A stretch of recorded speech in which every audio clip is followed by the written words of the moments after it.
Indian और global markets की top न्यूज़ेस। Indian rupee ने फाइनली थोड़ी रिकवरी करी, अपने रिकॉर्ड लो से रिकवर कर कर 96 रुपीज 37 पैसे पर डॉलर पर क्लोज हुआ। रुपी में 49 पैसे की रिकवरी देखने को मिली, mainly crude oil prices soft होने और आरबीआई इंटरवेंशन की वजह से।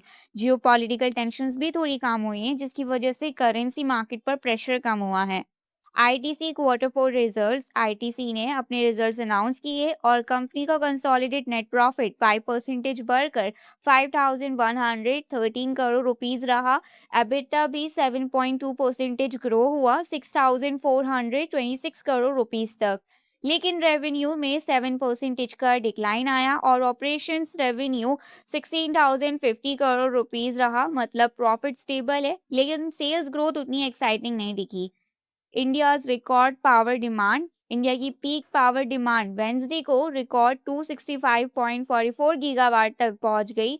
हीट वेव की वजह से एसी, कूलर्स और फैंस फुल स्पीड पर चल रहे हैं। डिमांड मंडे को 247 गीगावाट से ट्यूसडे को 260 गीगावाट और फिर वेंसडे को ऑल टाइम हाई तक पहुंच गई। Nykaa quarter four results. Nykaa की parent company FSN E commerce ventures ने स्ट्रॉन्ग रिजल्ट्स रिपोर्ट किए। नेट प्रॉफिट 286% जंप करके 78 करोड़ रुपीस तक पहुंच गया। रेवेन्यू भी 28% ग्रो होकर 2,648 करोड़ रुपीस रहा, ड्राइवन बाय ब्यूटी और fashion segments. WeWork India shares jump. WeWork India के शेयर्स 19% तक जंप कर गए after company reported nearly 80% rise in profit. Revenue 696 crore rupees और एबिटा 450 करोड़ रुपीस रहा। इमामी के वीक क्वार्टर नंबर्स। इमामी का क्वार्टर फोर वीक रहा। नेट प्रॉफिट 11.7% गिर के 143 करोड़ रुपीस हो गया और रेवेन्यू में डिक्लाइन हुआ। एबिटा मार्जिन्स भी कॉन्ट्रैक्ट हुए, जो वीक ऑपरेशनल परफॉर्मेंसेस शो करता है। Adani power deal. Adani power ने जयप्रकाश पावर वेंचर्स में 24% स्टेक एक्वायर करने का अनाउंसमेंट किया है। डील वैल्यू लगभग 4,193 करोड़ रुपीस है। इस एक्विजिशन के through Adani group thermal power asset में और एक्सपेंशन करेगा। Honasa consumer growth. Honasa consumer, जो मामा अर्थ की पेरेंट कंपनी है, उसका क्वार्टर फोर प्रॉफिट 178% जंप हुआ 69 करोड़ रुपीस तक। रेवेन्यू 23% ग्रो होकर 657 करोड़ रुपीस रहा। फुल ईयर प्रॉफिट भी 176% इंक्रीज हुआ। Global top न्यूज़ेस।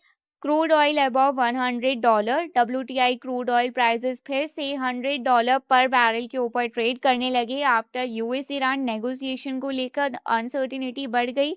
ईरान का न्यूक्लियर स्टांस और स्ट्रेट ऑफ हॉर्मुज टेंशन की वजह से ऑयल मार्केट नर्वस है। Nvidia record quarter. एनवीडिया ने एक और बेटर क्वार्टर रिपोर्ट किया। रेवेन्यू 85% जंप कर 81 यूएस डॉलर बिलियन पर और प्रॉफिट 58.3 बिलियन यूएस डॉलर तक पहुंच गया। एआई बूम और भी पावर में है, लेकिन स्ट्रॉन्ग रिजल्ट्स के बाद भी स्टॉक आफ्टर आवर्स ट्रेडिंग में स्लिप हुआ बिकॉज एक्सपेक्टेशंस ऑलरेडी स्काई के ऊपर ऑर्बिट में है। South Korea market rally. South Korea का इंडेक्स 8.4% सर्ग हुआ आफ्टर सैमसंग इलेक्ट्रॉनिक्स ने लेबर यूनियन के साथ पे एग्रीमेंट कर लिया और मेजर स्ट्राइक अवॉइड हो गया। सैमसंग शेयर्स भी रिकॉर्ड हाई पर पहुंच गए। Dollar index rises. Dollar index 99.2 के ऊपर चला गया ड्यू टू इन्फ्लेशन कंसर्न्स और राइजिंग ऑयल प्राइसेस को देखकर। मार्केट्स को फियर है कि एनर्जी इन्फ्लेशन सेंट्रल बैंक्स को इंटरेस्ट रेट्स लॉन्गर पीरियड तक हाई रखने पर फोर्स कर सकता है।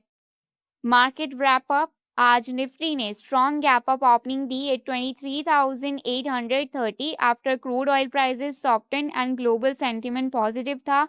लेकिन ओपनिंग के बाद मार्केट ग्रेजुअली वीक होने लगा और सेलिंग प्रेशर इंक्रीज हुआ। आफ्टरनून तक निफ्टी 23,600 जोन के आसपास आ गया और सेकेंड हाफ में रिकवरी अटेम्प्ट हुआ, लेकिन सस्टेन नहीं कर पाया और फाइनली निफ्टी क्लोज हुआ अराउंड 23,654 पर। ओवरऑल मार्केट में वॉलेटिलिटी, प्रॉफिट बुकिंग और कॉशियस सेंटिमेंट देखने को मिला। अपकमिंग कॉर्पोरेट एक्शंस की बात करें तो कैपिटल इंफ्रा ट्रस्ट जो है एक्स डेट पे ट्रेड करेगा इनकम डिस्ट्रीब्यूशन के लिए 22 मई को। सीएमएस इन्फो सिस्टम्स लिमिटेड भी बायबैक ऑफ शेयर्स के लिए एक्स डेट पे ट्रेड करेगा 22 मई 2026 को। गौतम एक्सिम लिमिटेड 22 को एक्स डेट पे ट्रेड करेगा स्टॉक स्प्लिट के लिए 10 रुपीज से 5 रुपीज की face value. Havells India limited final dividend announce किया है 6 रुपीज का और 22 मई को एक्स डेट पे ट्रेड करेगा। Himadri speciality chemicals final dividend announce किया है 80 पैसे का। जिंदल सॉ लिमिटेड ने 2 रुपीज का फाइनल डिविडेंड अनाउंस किया है और एक्स डेट पे ट्रेड करेगा 22 मई को। Jupiter life line hospitals limited interim dividend announce किया है 1 रुपीज का और एक्स डेट पे ट्रेड करेगा 22 मई को। Larsen and turbo limited final dividend announce किया है 38 रुपीज का और एक्स डेट है 22 मई। एल&टी फाइनेंस लिमिटेड ने फाइनल डिविडेंड अनाउंस किया है 40 रुपीज का और एक्स डेट पे ट्रेड करेगा 22 मई को। नैको पार्क्स एंड रिजॉर्ट्स लिमिटेड ने फाइनल डिविडेंड अनाउंस किया है। वेलस्पिन लिमिटेड ने अनाउंस किया है बायबैक ऑफ शेयर्स 22 मई को इसका एक्स डेट है। पीटीएम लिमिटेड ने फाइनल डिविडेंड अनाउंस किया है 53 रुपीज का और टाटा कंज्यूमर प्रोडक्ट्स का एक्स डेट रहेगा 25 मई को फाइनल डिविडेंड के लिए 10 रुपीज के। टाटा कंसल्टेंसी लिमिटेड सर्विसेज ने 25 मई को एक्स डेट पे ट्रेड करेगा अपने फाइनल डिविडेंड 31 रुपीज के। धामपुर शुगर माइल्स लिमिटेड ने इंटीरियम डिविडेंड अनाउंस किया है और एक्स डेट है 26 मई। IB Infotech limited stock split from 10 rupees to 1 rupees और एक्स डेट पे ट्रेड करेगा 26 मई 2026 को। IRB infrastructure developers limited interim dividend announce किया है। FMAC international financial services limited stock split from 10 rupees to 2 rupees. FMAC international financial services limited bonus issue announce किया है 1 से 10 रेशियो के अंदर और इसका एक्स डेट भी 26 मई को है। और अपकमिंग कैलेंडर के अंदर जो स्टॉक्स अपने रिजल्ट्स अनाउंस कर रहे हैं उसमें सन फार्मास्यूटिकल्स इंडस्ट्रीज है, हिंडाल्को इंडस्ट्रीज और Eicher motors, Torrent pharmaceuticals, NTPC green energy, Fortis health care, Info Edge India, 3AM India और the Ramco cements, NTPC, Divi's laboratories, JK cements, ये सब स्टॉक्स अपने अपकमिंग में 22 मई से 23 मई तक अपने अर्निंग्स अनाउंस कर देंगे। ये वीडियो सिर्फ एजुकेशनल पर्पस के लिए है, स्टॉक रिकमेंडेशन या बाइंग एडवाइस नहीं है। कोई भी इन्वेस्टमेंट डिसीजन लेने से पहले एक सर्टिफाइड फाइनेंशियल एडवाइजर से कंसल्ट करें।